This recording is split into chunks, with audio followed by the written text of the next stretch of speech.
you there, Mark? I'm here, Judge. Okay. All right, we'll call the meeting to order. I'll ask Commissioner Shermack to lead us in the Pledge of Allegiance, please. I pledge allegiance to the flag of the United States of States of America, which stands one nation, Liberty and justice. justice for all. Thank you. The record will reflect that Sheriff McAndrew is participating via phone.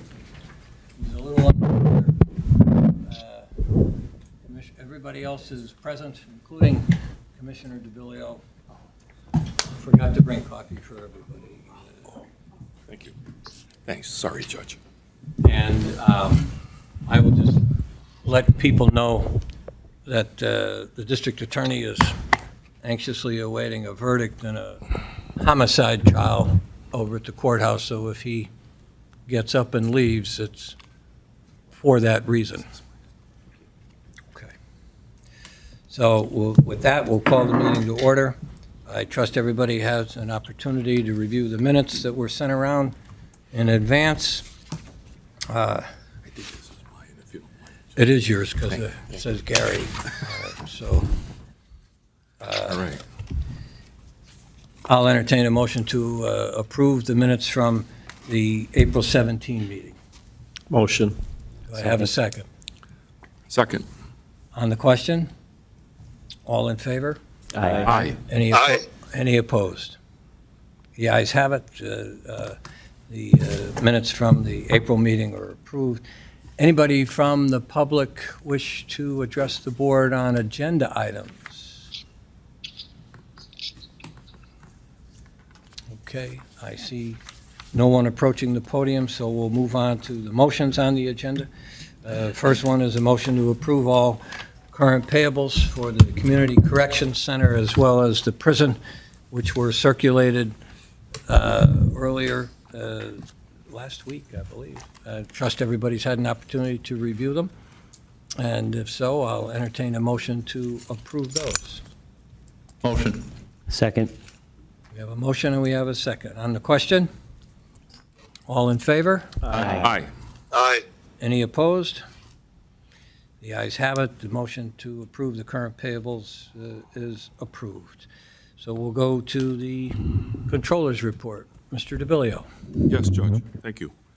Controller's report of the prison inmate and canteen accounts as of April 2024. The Controller's office reviewed the prison inmate and canteen account reconciliations, which were prepared by the prison business office for the month of March 2024 and found no discrepancies between the reconciliations and the bank statement.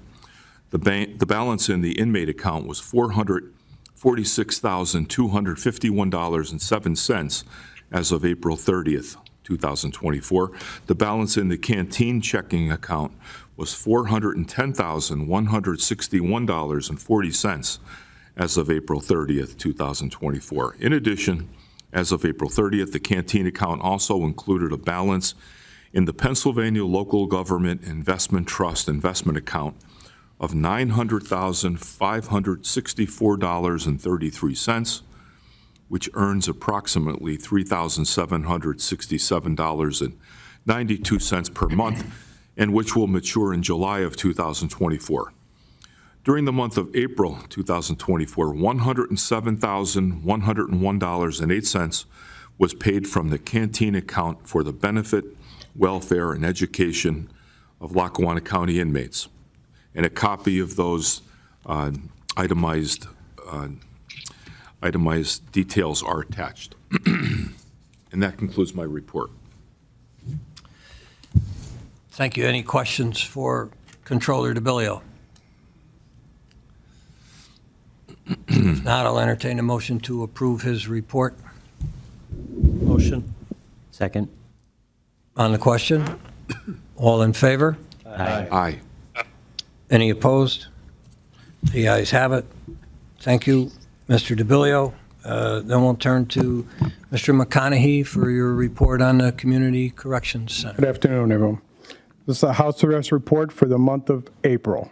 Adult house arrest had 174 participants. Juvenile had 33. Programs revenues, house arrest had $59,774.40. Juvenile had $5,830 for a total of $65,604.40. Totals for both departments for year-to-date is $232,183.40. Programs expenses was $79,343.48. Programs completions was 43. Programs violations was 7. We still have 5 outstanding warrants for house arrest. Budget report overall, overtime's at 12%, expenses at 36%, and revenues at 34%. And that's the end of my report. Any questions for Mr. McConaughey? If not, I'll entertain a motion to approve his report. So moved. Second. On the question, all in favor? Aye. Aye. Any opposed? The ayes have it. The report's approved. Thank you, Norm. All right, have a good day. Okay, and we'll move to the warden's report. Good afternoon, Board. Good afternoon. Afternoon. The average daily population for April was 807 inmates, 640 were county inmates. We averaged 710 adult males, 8 juvenile males, and 90 adult females. And the average daily population of U.S. Marshal detainees was 167. Our overtime and out-of-county boarding reports are attached.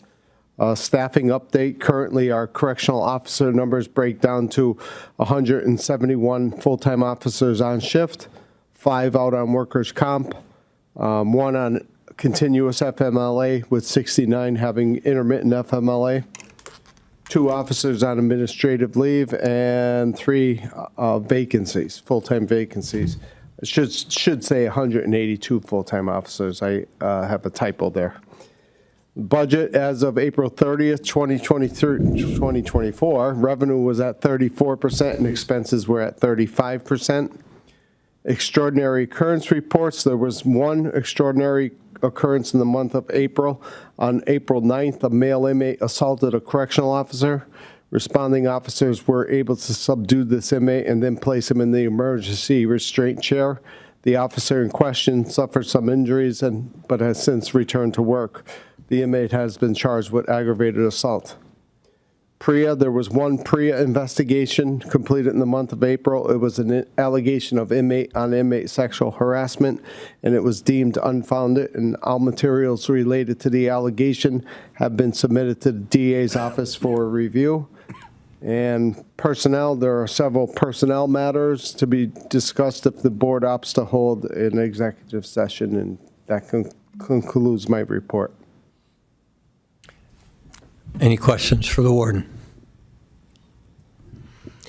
Can we hear from Deputy Warden Norzell? She was going to follow up on a couple of things after the last meeting. And we'll just include that as part of the warden's report, so I won't get a motion on that yet. Good afternoon, Board.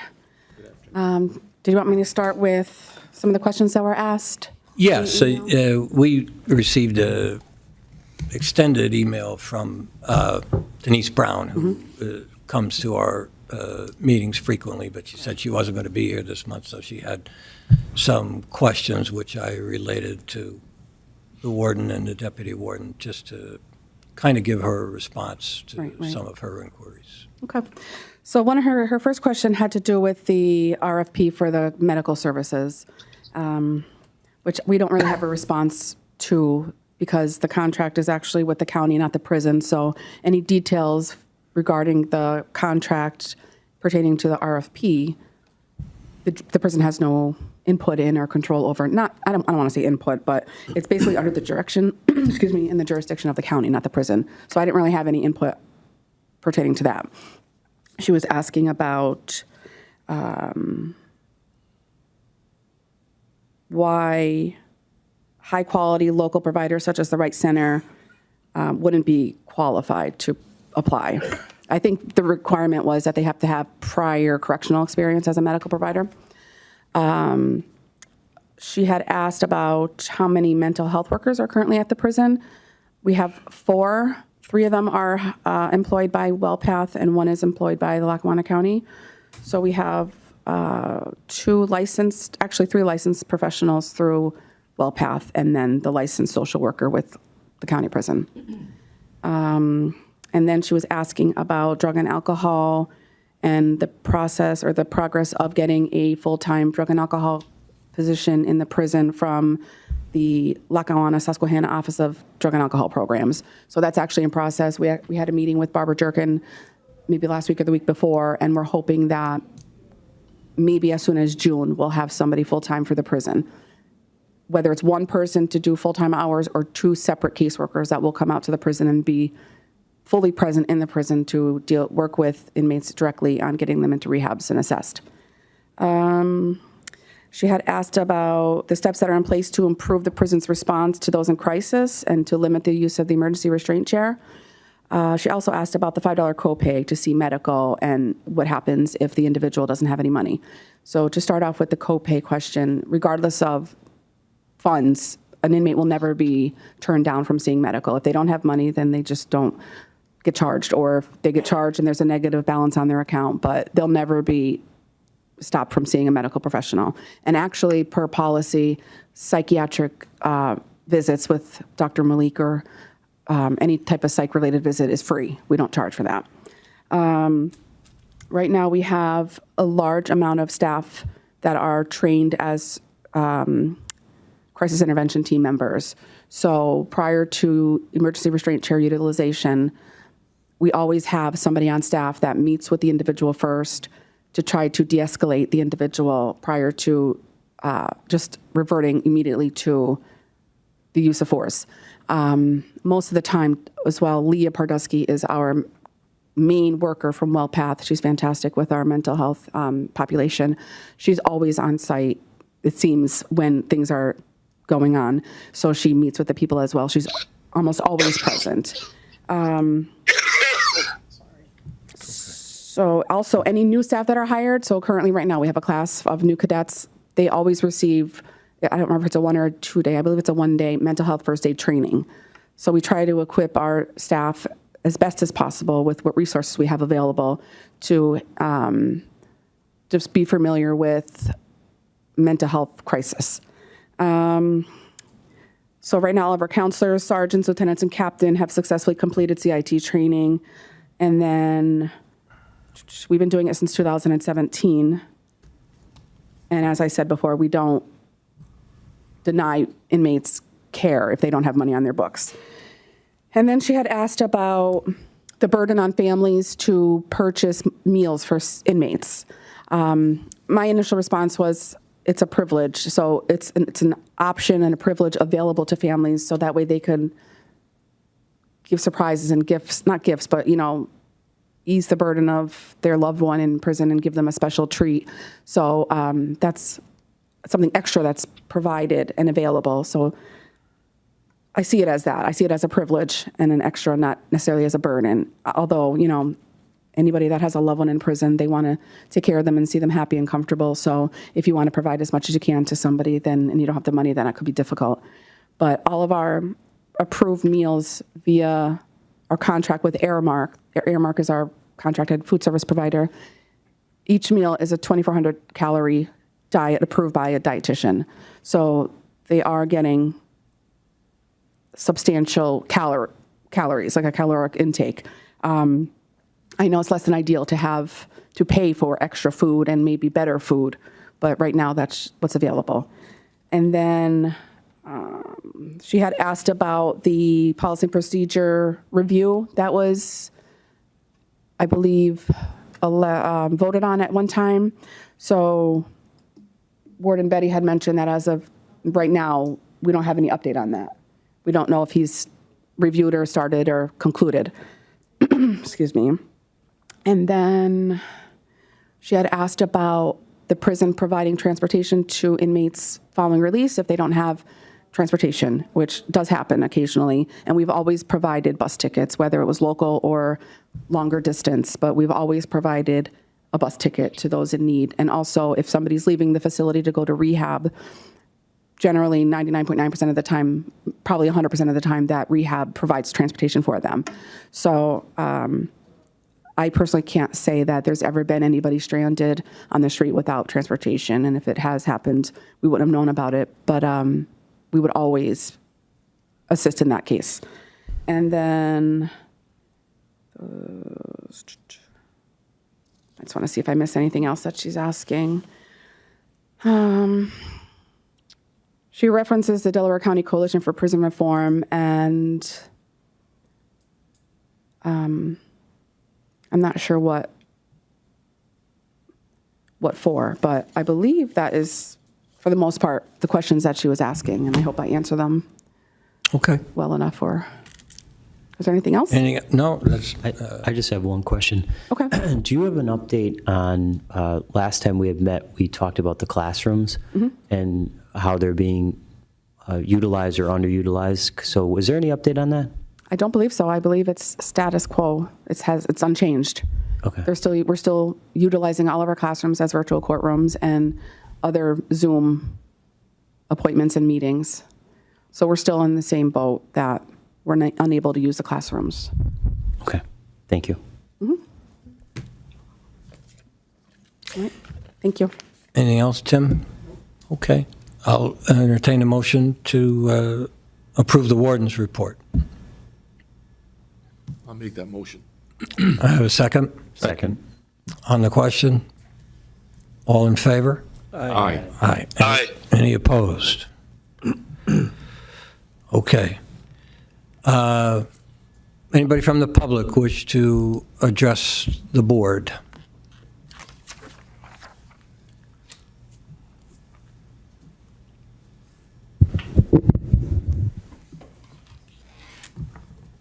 Hi, my name's Kevin Herrick. Thank you for having me. I do the AA meetings in the county jail, and there's nothing really new to report. You know, we switched a couple days around. I mean, things are going really good. We're getting a pretty big turnout, you know, from DB and DA. We're getting about 30, 35 guys a week, which is tremendous compared to when we first started. So I feel like the word's getting out that, you know, it's a good meeting. I just gave another form to Deputy Warden Toledo for Sean Bingham to come in and start a new class, a new AA class on Tuesday nights, because I feel that there's a need for it. And we're actually trying to spread it around a little bit. I mean, we have most of the jail covered with the AA meetings, with the ones I do now. It was Wednesday, Saturday, and Sunday. And we just combine Wednesday and Saturday together. So I'm going to do both those meetings in one night, because it frees my time up a little bit. So now we're going to open up Tuesday night. You know, you know, if it gets approved, then. But otherwise, I can't say that it's going bad. It's going tremendous. The jail treats us like, you know, like $1 million, and it's good to see you back, Warden. I have no problems, but I mean, I'd like to expand it as much as I can. You know, my ultimate goal is to get in there 1 hour every day of the week. You know, I don't know if that's ever going to happen because it takes a lot to get the right people. I mean, it took me 2 years to pick a guy out to try to get in to take another class. And I'm not going to lie to you, Sean Bingham is probably about the best you're going to get to come in there and teach an AA class. Kevin, thanks. You mentioned 35 guys. Do you have anything geared for the female population? I don't do the females. I can if that was allowed. I never approached that, though. I never approached that. Although somebody told me the other day that the girls weren't going for AA classes. I believe the Recovery Bank comes in for an AA class. I know the Recovery Bank is going in there as well, yeah. You know, I have no problem trying to find a female to go in for AA classes if that's what you're looking for. I have no problem. But I'm really picky, you know, because I want this to work. I don't want it to backfire and somebody does something stupid and then the prison says, see, I told you so. So it took me a long time. You know, I don't have to worry about that with Sean. Or the guy I have coming in on Sundays. His name is Joe. So, I mean, if you want me to look around for a woman, I certainly would. I certainly will. Okay. And we'll see if we can expand it to the women. It doesn't have to be. Okay. Oh, really? Okay. All right. I'll see what I can do. Okay.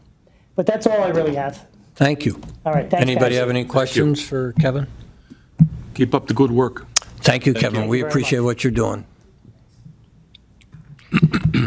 Anybody else?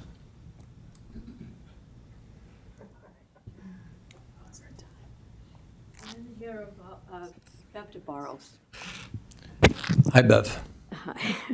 talking about getting benches in the yard and to help other people. I know you all have gotten an email from me explaining how our inmates have recreation, outdoor recreation, and it's on these. So I had this poster made up from Center City Printing. And so the public can understand what you already know. Oh, thank you. So here's Washington Avenue, the old jail, the top view of everything, a Google view of the earth. And these 4 triangles are on the ground floor, sided by 3 sides of buildings, concrete floor. As you know, recently in February, 2 exercise equipment outfits were set up for in there. And that was approved real quick, $5,000, and they're installed. They're there. I've been asking for benches. As you can see, with those, where they're located, and on concrete floor, the floors get hot in the summer. We have people that shouldn't be standing on concrete or sitting on the concrete floor in order to get some fresh air for their outdoor recreation. Please, get the benches in there. Next month, we're going to be meeting at the jail. Could we all go down? And if the benches aren't in there yet, could we wonder why? When you see this in person, these concrete areas, triangles. Get up the canteen account. Yeah. Bev? Yeah. Absolutely. There's no philosophical opposition to it. It's a question of security. If we can locate benches that don't present security, because some of them are made in such a way, they have hardware in them, screws, nails, that kind of thing. So we just have to make sure that it's appropriate. And if they're appropriate, we'll put Talking them in. about made out of recycled plastic. I understand. Anchored into the ground. I understand. But the the pull-up bars are fine, that they can't take apart a bar and hit somebody with that? I don't get these reasonings. I'm just telling you, we've talked to the prison administrators about it, and they're not opposed to it either. They just have to make sure, that's all. Okay, Okay. so when is this going to happen? It's in process, okay? I can't tell you it's going to be tomorrow or the next day. Okay, I It's brought in the this up in process. February, and now we're in the weather where they're going outside for weather. And, okay, if they can't have benches, how about bringing some of the plastic chairs down from the chapel and let those who want to take a chair out with them to the yard? How's that? No nails involved. It's up to the people at the prison. If they deem it's fine for security purposes, then they can do it. They don't need our permission to do it. But the board has to approve the funding. If they're going to be acquired, we'll approve the funding, as long as the administration at the prison is satisfied with the product. There's not going to be a problem. Did you see that exercise equipment? Bev, I'm not going to debate with you. I'm just telling you what the process is, okay? There was no process that day. It was presented, it was approved, it's installed. Warden, the chairs in the chapel that Bev just mentioned, is that something you think would be okay out there? It's something I would consider, and I would consult with Yeah. the security people at the jail. It's not something brought up before or thought about from my perspective. Okay. Maybe we can look into that. Yeah. Okay. Okay. Thank you, Bev. Anybody else? Good afternoon. My name is Phil Yaviks. I'm a resident of Scranton. Probably should have gone before Bev because I don't have any fancy AVH like she had. 3 points I'd like to bring to your attention this morning. As a representative of the Pennsylvania Prison Society, 2 memos that we had shared with you by email on April 25th. Holly O'Connor had shared with you a memo about the medication distribution. When inmates are released, they currently get 3 days of medication.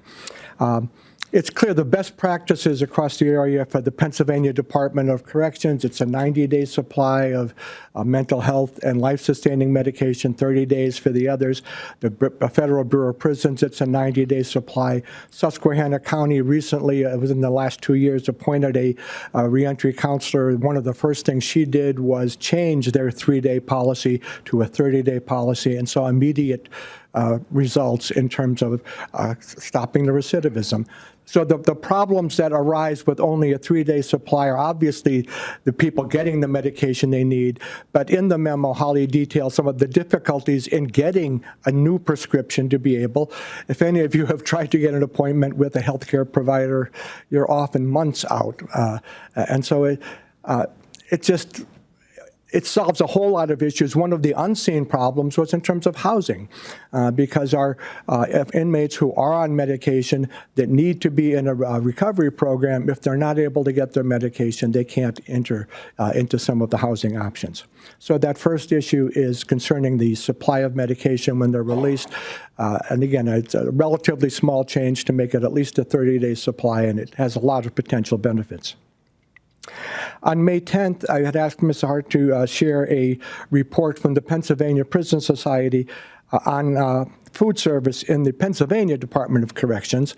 The report is labeled Hungry and Malnourishment in Prison. Colleen just addressed several of the issues there.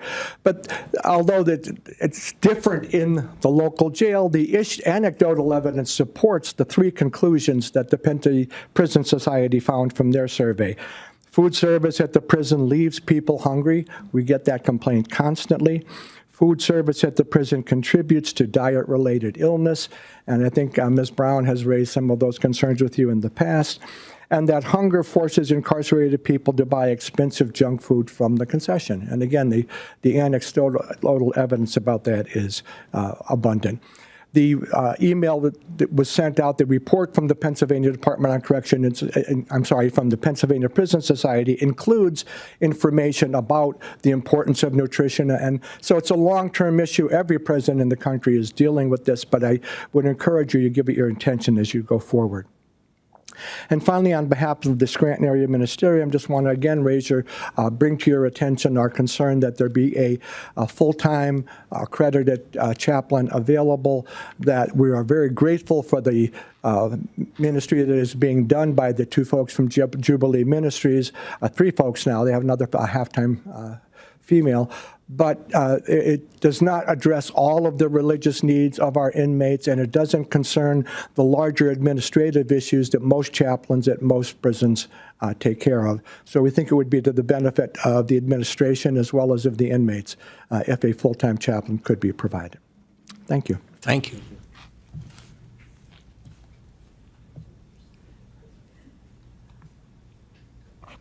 Hello, Liz Parsons.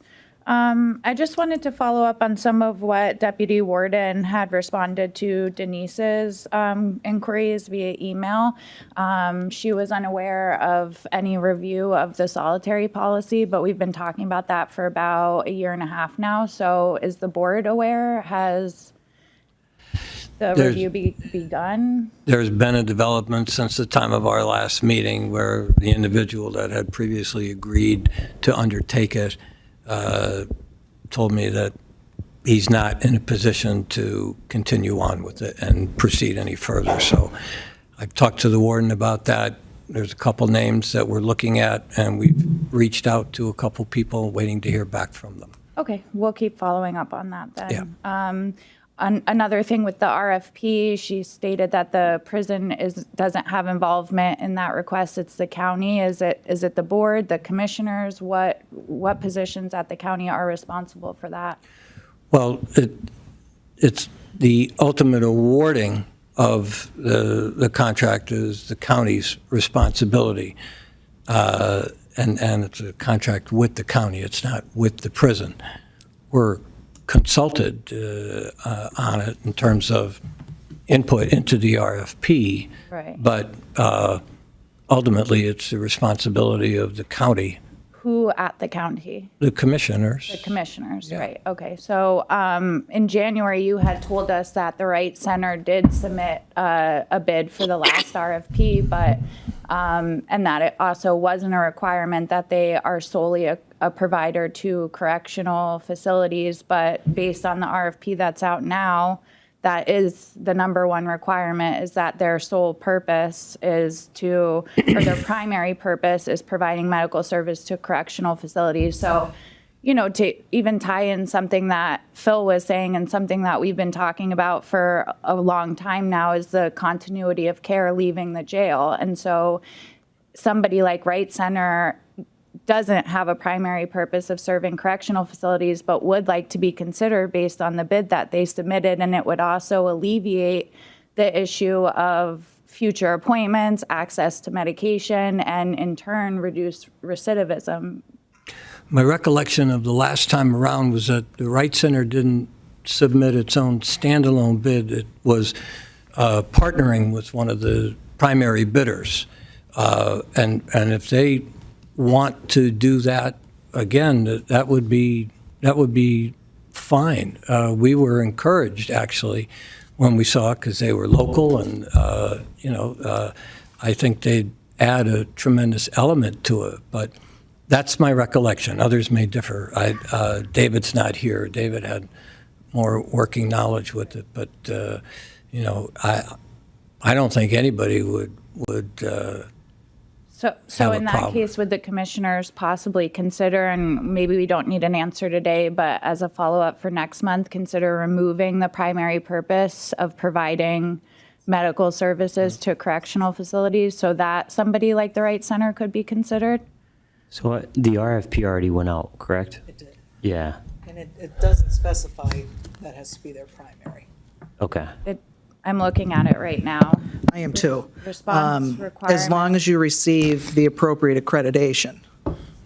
And it's from the National Commission on Correctional Health Care. Okay. And then there was a news article that came out following the last prison board meeting that the tablet time was expanded from 4 hours to 8 hours. Is that confirmed? Because there was reports from the inside that people weren't getting 8 hours of free tablet time? I personally had the setting changed to detail, so there shouldn't be any issues. Okay.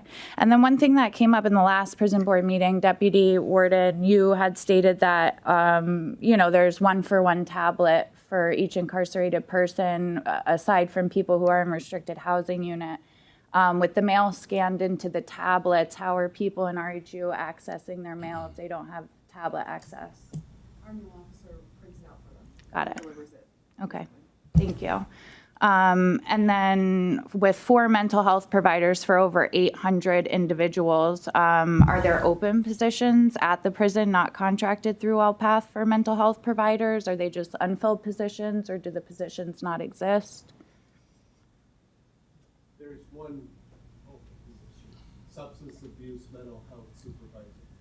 So a total of 5 with 3 contracted through LPATH and 2 employed directly by the prison for over 800 individuals?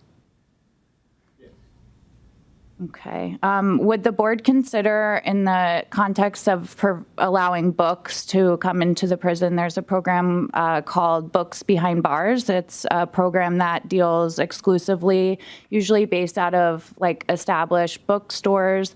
It deals exclusively with providing incarcerated people access to reading materials. I know that Amazon publishers are families can order them if they have the money. This would require no payment. They do it on a volunteer, free of cost basis. Would the board consider allowing Books Behind Bars to provide reading materials to incarcerated people? We'd certainly take a look at what it is and go over it with the prison administration. And I don't see that anybody would have any objection to it if it satisfies all the considerations for the prison administration, yeah. Okay, that would be great. I can send information over. Should I send it to the board? Sure. Okay.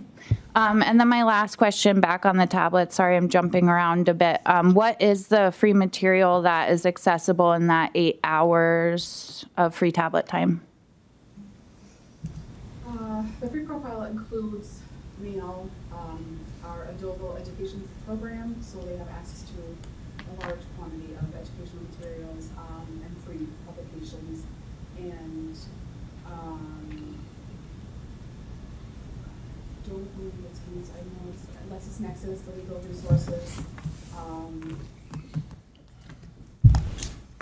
think off the top of my head, that's all, just the mail and publications and. Do you know what type of publications? Like, is it newspapers, books? There's books, yeah, Okay. and then a ton of, like, Adobo is an entire education platform where they can actually do like courses almost, excuse me, and receive certificates for completing. Like, I know that inmates have done mechanical, like automotive mechanics courses and stuff like that, and our counselors will then print out their certificates for them. Okay. Okay, I'll send over the books behind bars information for great. review. I Thank you. appreciate it. Anybody else from the public? I see no takers. Tim, did you say you have something for executive session? Yeah, just for updating, no requests to hire or anything like that, just updating on a few personnel-related matters. Okay. You're not going to quit, are you? No. Okay, all right. Then we'll ask everybody to leave, and we'll have a brief executive session. Thank you.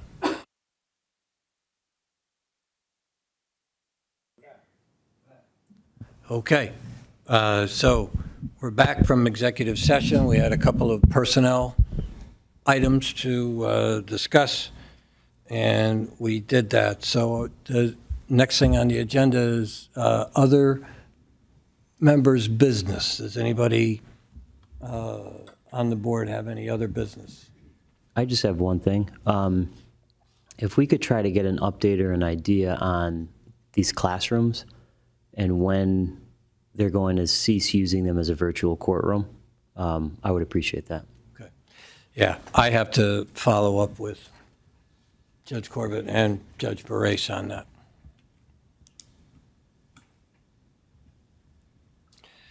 Anybody else?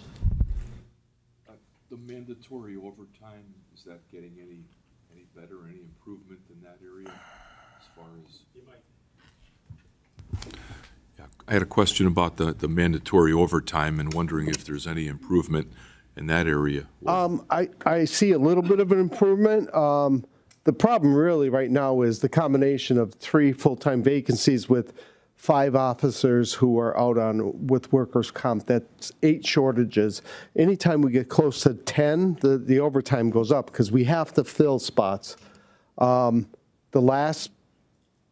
last pay period that's listed on the overtime report that I submitted was significantly less than the previous ones. I'm hopeful that that's a good sign and that'll continue. It will get better when this class is completed and they're on shift, because that'll be 5 more officers that right now we're essentially filling those 200 hours they would put in a week. Those 5 officers are overtime hours right now. So it should improve. It might not noticeably improve because by the time they come on shift, that's going to be prime vacation season. So I'm thinking by the end of the summer, we'll see a significant improvement, I'm hoping. And I'm trying other strategies as well to try to reduce as much overtime as possible. The one thing to keep in mind is there are matters like hospital stays that we just can't account for. We don't know if somebody's going to get sick and get hospitalized, or medical runs with a serious medical condition. Those things are all overtime. We don't have extra staffs that are scheduled on a daily basis just to pick that up. So hopefully everybody, their health is good as well, and that'll help out significantly. Thanks for keeping an eye on that. Yep. Any other members? If not, I'll entertain a motion to adjourn. Do I have a second? Second. On the question? All in favor? Aye. Aye. Thank you, Sheriff. We're signing off. Okay.